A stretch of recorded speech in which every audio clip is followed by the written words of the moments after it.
Hello, welcome to News Center. I'm Parikshit Luthra. Our thoughts and prayers with the families of the 41 miners who have been trapped in the Silkyara tunnel in Uttarkashi for 17 days now. They're expected to be rescued anytime soon. We will be focusing on that big story. We will be getting you special guests to help you understand what's happening on the ground currently. But before that, let's get you an important update from Israel. The 4-day truce has been extended by 2 days, and there are more hostages which are being released. So far, Hamas has released 69 hostages, primarily women and children. Israel has freed about 150 Palestinians, mainly women and minors, many of whom were detained without any charges. Under the extended truce, Hamas will release 10 hostages each day. The truce has also allowed humanitarian aid to flow into Gaza. Now, according to the Al Jazeera news agency, 100 trucks carrying humanitarian aid entered northern Gaza today. U.S. Secretary of State Antony Blinken will visit Israel, the West Bank and the United Arab Emirates this week to press for more humanitarian aid for Gaza and help secure the release of all hostages kidnapped by Hamas. I'm joined by IDF spokesperson, Lieutenant Colonel Peter Lerner. Peter Lerner, thank you very much for joining us. Let me begin by asking you about the situation of the hostages. How many have been released so far? What has been their condition? Have you been able to speak to the hostages to understand what they went through over the last few days? Indeed, the last few days here in Israel have been heart-wrenching as we've watched in suspense and awe and concern with the release. Today, up to date, 51 Israelis have been released, another 18 foreign nationals. It is a very challenging time, and of course that means that still about 170 or 180 hostages are still being held by Hamas. I can tell you that their releases and our efforts in bringing to their release are based on our understanding that we need to hold fire based on the instructions of the government. And as we are holding our fire, we're facilitating the increase of trucks, of hundreds of trucks of humanitarian aid into southern Gaza, but also into northern Gaza. So we are having a very extensive flow of supplies for humanitarian needs, food and medical supplies and shelter tents in order to alleviate some of the difficulties of this war.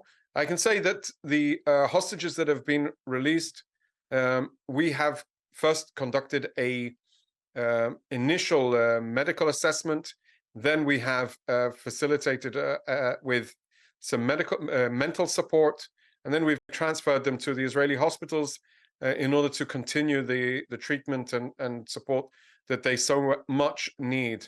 Of course, the most emotional moments are the moments of re-meeting their families, regrouping, embracing their families, and their families embracing them. That is what we are currently involved in. That is why we are holding our fire. Right. For the moment, Colonel Lerner, the humanitarian pause has been extended by 2 days. What is the possibility of this being extended further, considering that more hostages could be released? So we are taking it one day at a time. I think that's what we need to understand. If we've learned anything from the last 5 days, we need to be very cautious at trying to expect anything other than one day at a time. We will see that indeed the hostages will be released today and then plan for tomorrow. And then if that happens to develop further, then we will be able to do that as well. Our role as the IDF is to facilitate the evacuation of the hostages from the border area on one hand, but also to prepare for the next stage of the war, which hasn't changed. Our war goals remain bringing home the hostages, every last one of them, but also making sure that Hamas never have the power of government again to conduct such a brutal, merciless terrorist attack against Israel again. Just going back to the 7th of October, it's over 1,200 people that were butchered, murdered, raped, and 240 of those were abducted into Gaza. So there is a context of the war that we are in. The developments over the last 5 days don't change the need to change the paradigm and make sure Hamas never have that power again. Right. Peter Lerner, I'd also like to ask you about the number of foreign nationalities in terms of the hostages right now? How many are still held up by the Hamas? How many of them are Americans? And what would be the percentage of other nationalities? I don't know to say. We've released, in the course of the last few days, we've seen 18 foreign nationals being released. We have to work under the assumption that there are more, and I don't want to go into specific names, details, or numbers. The issue of the hostage is, of course, is extremely sensitive, and that is why we need to be very, very cautious on the information that we are sharing. Of course, we know that there are other nationalities, other dual nationals, but that doesn't change the fact that they all need to be brought back home. They all need to be brought back home safely. But when it comes to this hostage swap operation that is happening right now, or getting back all the Israelis and other people of other nationalities who are in Hamas custody right now, what do you think will be the most critical and complicated aspect over the next few weeks? Again, we talk about next few weeks. It's very hard for me to talk about next few weeks. The ultimate end game of this needs to be that Hamas does not exist as a governing authority in the Gaza Strip, a governing authority that built a terrorist army, a governing authority that took all of the resources of government and international aid, such as $100 million from Iran, and invested only in the tools of terror. So that needs to be the end game, however long it takes. From our perspective, of course, and I want to just clarify, it is not a hostage swap.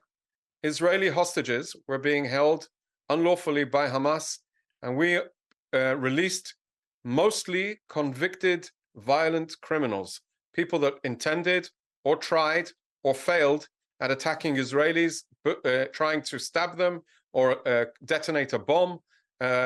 So we need to be very, very clear on who Israel is releasing. We are releasing, for the sake of life, people that only wished death on us. Right. Peter Lerner, just coming back to the condition of the hostages, would it be possible for you to share how the hostages were kept? Were they meted out certain cruelties, or what were the challenges that they had to face over the last 2 to 3 weeks, according to you? So I don't want to elaborate on that. This is the conditions are very, very personal to each and every one of them. They all experienced and went through terrible experiences that I can't imagine ever going through. And I really need to respect that. We can expect them telling their stories when they feel free to do so. And I think we need to respect that and respect that from them.